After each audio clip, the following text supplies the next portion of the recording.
Welcome to Blueprint, where we visualize in exacting detail the games that we hope to be playing in the future.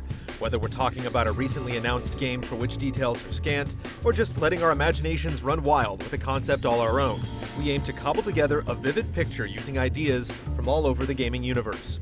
In this episode of Blueprint, we're going to talk about Grand Theft Auto 5. Let's face it, as far as officially sourced information goes, we don't have much to go on. Just like you, all we have is the trailer and the few scant tidbits of info revealed in the formal announcement. That said, by examining Rockstar's catalog and following some specific ideas to their logical conclusions, we feel that we can make some informed speculation as to where the series might go in the next installment. GTA 5 being an open-world game, our focus is naturally on the specifics of its sandbox environment. By reading a bit into the details that are floating around, we've arrived at what we think is a pretty interesting blueprint for Rockstar's vision of Southern California. Think of it as an educated guess and bold musing in equal parts. Without further ado,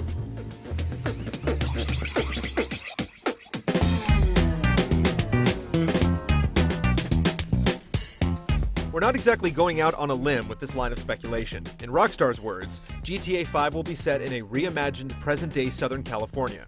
Images of Los Santos, the GTA universe's version of Los Angeles, are on parade in the trailer.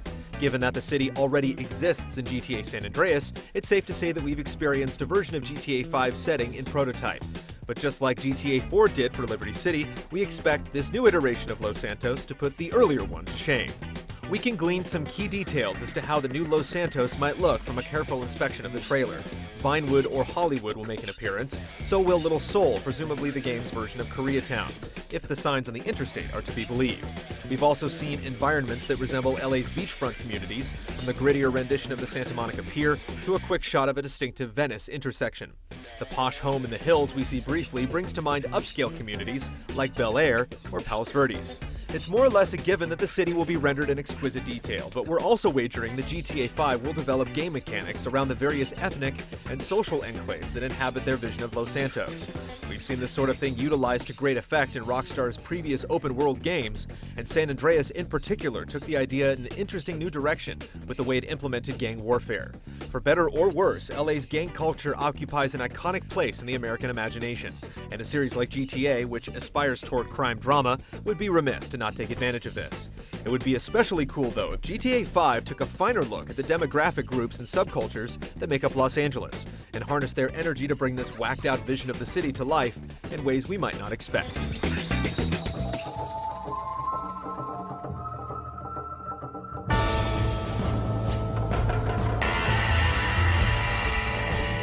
Rockstar made it pretty clear that GTA 5 won't take place in an exclusively urban environment when it says that the game, quote, heads to the city of Los Santos and surrounding hills, countryside, and beaches, and the largest and most ambitious game Rockstar has yet created. In the real-world version of Los Angeles, you can drive for 15 minutes, park your car, hike for 2 hours, and be smack dab in the middle of the wilderness, completely at the whim of the forces of nature with no cell phone reception. We're betting dollars to pesos that we'll be able to do something similar in Los Santos. The degree to which Rockstar succeeded in creating this very sort of environment in Red Dead Redemption only reinforces our hunch. I'm no city man, miss. Having a real-deal wilderness in Los Santos is about more than just environmental variety, though. If Red Dead is anything to go by, the hazards you encounter in the sticks should vary wildly from what you see in the city, but could nonetheless enable a whole lot of great gameplay.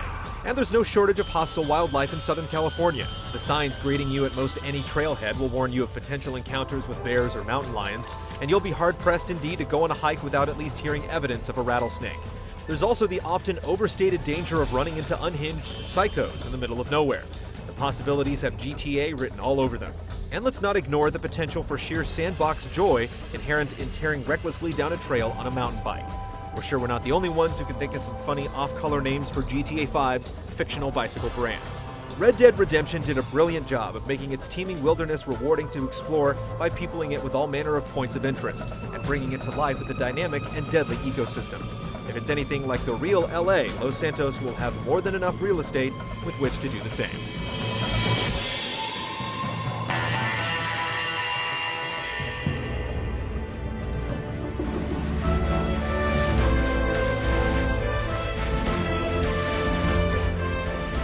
Red Dead Redemption is light on the survival elements. Outside of letting you harvest herbs and skin what wildlife you shoot, the game just doesn't go there.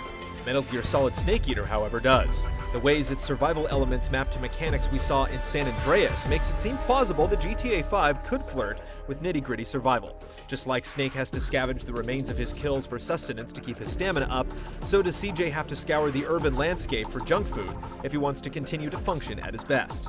Snake Eater also enables some interesting game mechanics around coping with the actual effects of environmental hazards. While we're hesitant to prescribe a system as fiddly as the one that Snake Eater uses to simulate the various injuries and maladies that could befall you, there is nonetheless some cool gameplay that could emerge from creative use of the stuff you scavenge and harvest from the environment. Snake Eater also is really good at making the wilderness seem dangerous. With the series' penchant for comic violence, GTA 5 could have a field day with this sort of thing. We suspect you're just as hesitant as we are to see the kind of heavy simulation element we're hinting at here make its way into GTA 5. But it's also easy to imagine how these kinds of systems, done right, could make exploring the wilder parts of Los Santos just that much more interesting.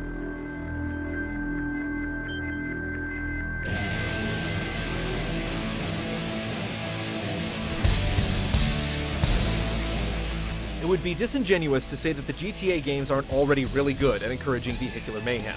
The series more or less pioneered the idea after all. But when you're actually trying to engage their stories and participate in missions, you're usually better off pretending there's a driver's ed instructor in the passenger seat. Not so with Guerrilla. The idea of environmental destructibility is hard-coded into every element of the game, informing the kinds of missions you go on, as well as the way you're encouraged to approach them. Different vehicles have different driving and handling characteristics, but more importantly, they all suggest to you different ways you can weaponize them. As a result of all this, it's often delightfully hard to draw the line between instances where you're simply having fun with open-world chaos or dutifully pursuing story objectives. This level of wholesale destructibility would be a hard sell for GTA, but we're convinced that Rockstar can encourage us to be a good deal less inhibited when we're behind the wheel, while retaining the measure of believability that the series seems to value. Games like Burnout skirt this line expertly, employing systems to reward reckless behavior without going completely off the deep end. As we mentioned before, when you're willing to take the gloves off and deal with the consequences, it's hard to beat the GTA series when it comes to delivering destructive rampages. But if this next installment can find meaningful ways to work our desire to wreak automotive havoc into its actual mission structure, we'd be thrilled.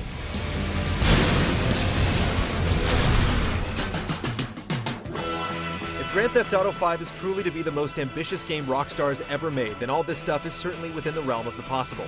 Even if our prognostications are dead wrong, though, it's sure been an interesting flight of fancy. Rockstar's open-world games never lack for scope in any event, so even if the end product resembles what we've blueprinted here, we're certain we'll be surprised.